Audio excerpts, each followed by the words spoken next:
İnsektisidlər üzrə rezistentlik əleyhinə komitə. Hər sinifin özünün təsir edici maddələri var. Biz qalırıq belə ki, nədən istifadə edirik ki, arılar üçün ziyan olmasın. O zaman devrəyə girəcək qabıq yeyən qurdu siverloqurd bizim tanıdığımız kimi gedir.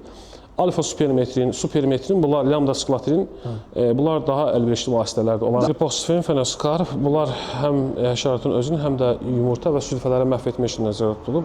Lufenuron, diflibenzoron, bunlar isə ürəməni, artımı azaltır orada. Yəni onların çoxalmanın qarşısını alması olan preparatlardır. Birinci dəfədir biz sizlərlə işləyirik. Bunun da bir insan var idi, Nərəcan kəndindədir. Çünki vurğulayım, çünki biz insanlarla daimi olaraq ünsiyyətdə olduğumuza görə onların da özlərinə görə bir təcrübələri var idi.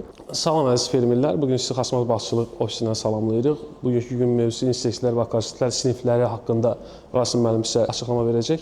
Buyurun Rasim müəllim. Salam hörmətli fermerlərimiz. Deməli, bildiyimiz kimi belə bir təşkilat var. İnsektisidlər üzrə rezistentlik əleyhinə komitə. Bu komitə insektisidləri bu siniflərə bölüb, insektisid və akarsitləri. Deməli, ən birinci fosforlu birləşmələr olan insektisidlər, hamımızın tanıdığımız neonikotinoidlər, peritroidlər, sonra antranilimidlər, spinosinlər, bunlar hamısı, baxın, avermektinlər, piridinlər, bunlar hamısı deməli, insektisidlərin və akarsitlərin sinifləridir. İndi biz bunları bir-bir açacaq ki, hər sinifin özünün təsir edici maddələri var və o təsir edici maddələr nəyə qarşı işləyir? İndi Elbrus qardaşla bir yerdə məlumat verəcəyik ki, təsir edici maddələr effektiv şəkildə nəyə qarşı işləyir? Deməli, birinci sinif fosfora orqanik birləşmələr və karbomatlar sinifidir. Bunlar isə onların təsir edici maddələridir. Elbrus qardaş, bu təsir edici maddələrdən siz istifadə edirsiniz. Xahiş edirik bunlar haqqında. Xlopirifos etildir, dimetoatdır, malatyondur, primofos metildir. Bunlar fosforik sinifinə aid olan insektisidlərdir.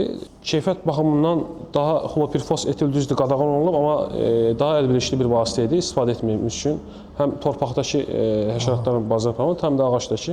Hərçəki qadağan olunub, onun yerinə bir şey çıxararlar. Dimetoatlar olsun, bu da qadağan oldu. Amma satışda yenə var əməlli başlı. Yəni adı dəyişilir. B58 markası adı altında gəlirdi. Ad dəyişilərək hal-hazırda satışda var. Amma anamatda dimetoat qalıb.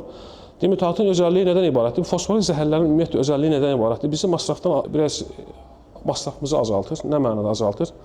Demək, sistemli zəhər olduğuna görə götürüb bütün bitkini və yaxud da sahanı yumağa ehtiyac yox bitkidə sadəcə alt budaqları dəyməyinə yetərli idi ki, bitki onu mənimsəyib tam özünü zəhərləyə bilsin, bitki özünü. Nə mənada? Bizim ağımıza keçdiyi zəhərləmə deyil orada. Həşəratlara qarşı, orada olan zərərvericilərə qarşı bir direnç yaratır bitki öz-özündə. Elbrus qardaş, dimetoatda akarisit təsiri də var deyirlər biraz qismən. B58-də. Dimetoatın özəlliyi, bəli, fosforik zəhərdir, yenə də bitki tərəfindən sovrulur və bütün bitki zəhərlənir. Ondan gələcək istər lüboy bir həşərat, yəni məhv olacaq orada. Həm də masraf baxımından daha az başa gəlir. Çünki götürüb bütün bağı kontakt deyil, sistemlidir. Bəli. Yəni dəyib öldürmə məsələsi yoxdur. Bitki mənimsəyir və özünü zəhərləyir. Oradan qidalanan nə həşərat varsa, hamısı məhv olmaya məhkumdur. Həmçinin malatyon, həmçinin pirifos, ümumiyyətlə bunlar fosforik zəhərlər gedir. Bəli. Tərkibində fosfor olunur, bitki onu mənimsəyir və zəhərləyir bütün özünü. Bu karbomatlar sinifində isə metamil hamımızın bildiyimiz. Metamil hamımızın bildiyi o yaşıl bitin ən gözəl vasitələrdən biridir. Amma bir şey var ki, vurdun qısa müddətli mühafizə edir, çox qısa müddətli. Vurdun, effektini göstərdi və ondan da yoxa çıxır. Yəni təkrar etməyə vadar edir bizi. Bir də burada karbofuran var. Onun da özəlliyi ondan ibarətdir ki, həm sistemlə, həm də nematodlara qarşı da işləyir. Torpağın dezinfeksiya olunması üçün. Adi xlopirifos etil biz may böcəyi, kapinotos böcəyi, onlar ki, torpaqda olur, kökdən qidalanır, sülfə vaxtında yumurta orada qoyduqda. Xlopirifos əla bir vasitə idi onlar üçün, torpaqdan verməyə. Digər bir siniflərimiz daha müasir sayılan neonikotinoidlər sinifidir və peritroidlər sinifidir. Deməli, bu haqda Elbrus qardaş nə deyə bilərsiniz? Deməli bu sinif astampiriddir, tiaklopriddir, imidakloropriddir, tematoxamdır. Bunlar sistemli tərkibli zəhərlərdir. Sinir sistemi ilə işləyir. Yenə də təsir edən maddə sinir sisteminə təsir edir. Eynən də eritoidlər, alfa-supermetrin, supermetrin, deltametrin, lambda-sklatrin. Bunlar hamının tanıdığı, yəni bağbanların tanıdığı tərkiblərdir. Bunlar isə kontaktlıdır. Kontakt tərkiblərdir. Bir də Elbrus qardaş, arılara dözümlülüyü ilə sistem tərkiblilərdən. Demək ki, arılara dözümlü biz arıların ziyan verməyəcək. Xatırlayırsınızsa, almada bir çox, hətta bu il 2 il geriyə geçsək, gilasda da görüldü. Gülün ləçəyini yeyən bir qurd var idi. Bəli. Düzdür, o Alyonka machnataya deyirlər rusca. Təxmini adı yadımda qalmayıb.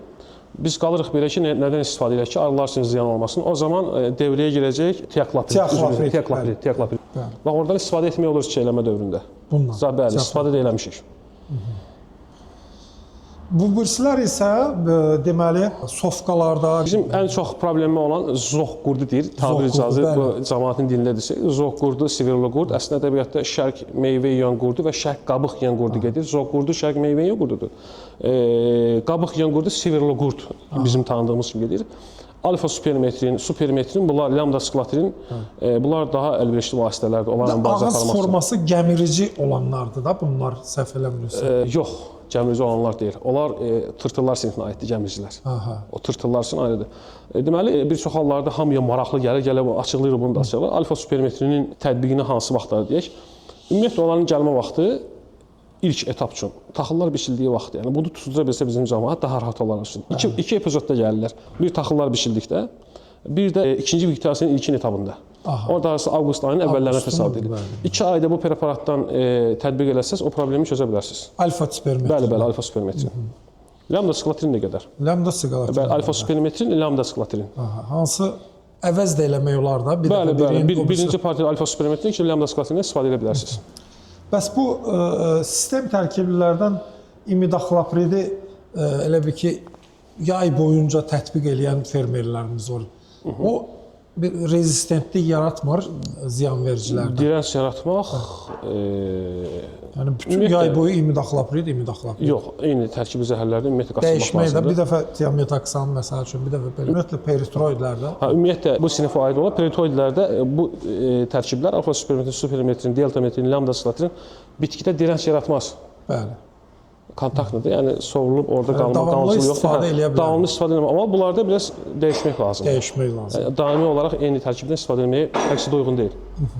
Növbəti bir sinif deməli yuvenil hormonlarının analoqu sinfi və xitin sintezinin inhibitorları. Bunların da təsir edici maddələri peripiroksifen, hamımızın tanıdığımız fenoksikarp.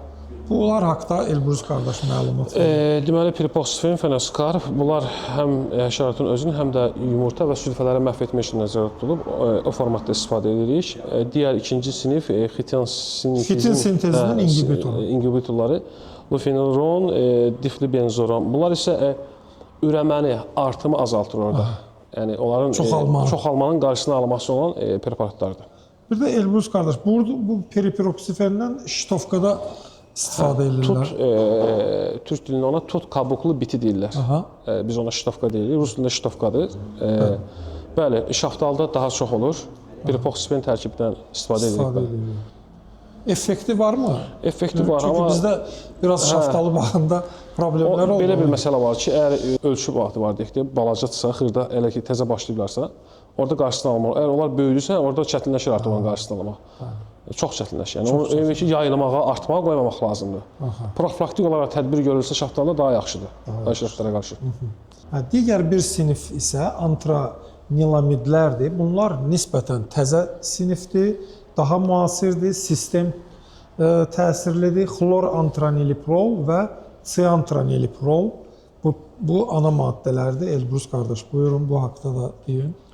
Demək, bu tərkiblər, sadaladığımız tərkiblər məftül qurdları, kapnetos böceyi, bunlarla mübarizə aparmaq üçün əlverişli bir vasitələrdir.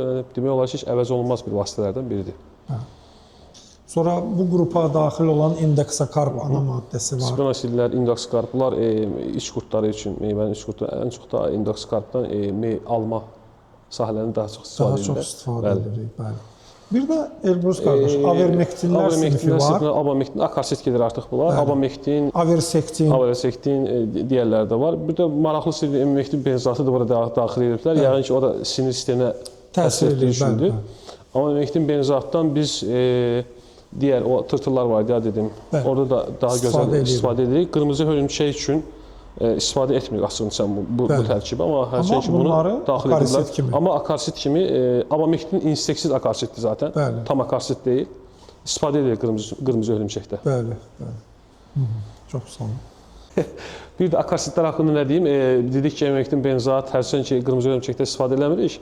Həmçinin abamektinin də sahəsindən kənara çıxaraq bu ilki təcrübəmizdə bir şeyə nail olduq. Nə idi o? Kələm sahələrində ilbiz, selikli ilbizlər istirahət eləmişdi.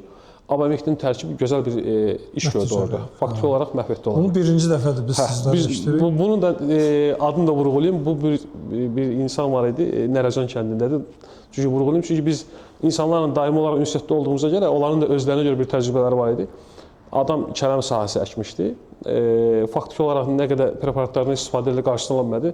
Axırda dedi ki, qardaş, abamektin tərkib super effekt verdi. Və getdik, baxdıq və tətbiqini özümüz elədik, gözümüzlə gördük. Həqiqətən abamektin selikli elbiz, çanaqlı elbiz yox, selikli elbiz üçün gözəl bir vasitə çıxdı. İşlədi.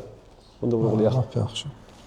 Digər bir siniflərimiz, insektisid sinifləri, piridinlər, genə metamorfoza inhibitorları, tetronlar, fosfidlər və yağlar. Deməli, Elbrus qardaş, burada hamımızın tanış olan piridaben görürük, fenazixin görürük. Bu piridaben haqqında kontaktlı akarsitdir. Qırmızı hörümçək əleyhinə mübarizə aparmaq üçün yenə də. Etaxazol da eyni akarsit edir. Həm minfa, sülfə, bir də fərdi öldürmək üçün. Üçünü də öldürür. Etaxazol bunlar üçündür. Spirodiklofen də eyni spirotetramat 2 nöqtəli hörümçək deyirlər qırmızı hörümçəyi. Spirotetramat. Bəli, onda da mübarizə aparır. Bir də 2 qanadlılar üçün mübarizə aparırıq. Spirodiklofen isə sırf akarsitdir. Akarsitdir, bəli. Qırmızı hörümçək, yumurta, sülfə, minfanı məhv etmir. Bir də fosfitlər qeyd etmişsiniz burada. Bunlar bağçılıqda istifadə olunmur, ambar, saxlanış yerlərində istifadə olunur. Bunlar qoxu ilə boğaraq onları məhv etmək üçün olan tərkiblərdir. Bir də mineral yağlardır. Bu mineral yağı haqqında danışmaya ehtiyac yoxdur zaten. Qabaqaltı zərər vericilərlə mübarizə aparmaq üçün olan bir vasitədir. Müəyyən inseksidlərdən, preparatlardan istifadə edilir. Preparat 30, preparat neçə cürbəcür? Əslində iki qismə bölürük biz onu. Qışlıq və yazlıq yağı adı altında. Onların arasında fərq nədən ibarətdir? Qışlıq daha qatıdır, yazlıq biraz duru halındadır. Çünki yarpaq vaxtı da tətbiq edə bilirik yazlıq yağlardan biz. Qışlıq yağ tamam ayrıdır, yazlıq yağ tamam ayrıdır. Zaten bir çox hallarda aldadırlar insanları ki, qışlıq yağı hələ yazlıq yağda altısın, amma yox. Bunların fərqləri var həqiqətən. Birinin qatlığı və şeylindədir. Tərkib olaraq da imidakloropid tərkib zəhər qatışdıraraq, yəni qabaqaltı zərərvericilərlə mübarizə aparılması elə bir vasitələrdən biridir. Bir də burada akarisidlərdən, bu da bizim qrup üzvləri tərəfindən istifadə olunur. Heksitiazox. Var, akarisitdir. Yumurtalara yoxsa böyük şeylərə, hörümçəklərə qarşı? Yox. Bax, burada etaxazol, sülfə, minfa gedir. Minfanı, sülfəni, bir də yumurtanı.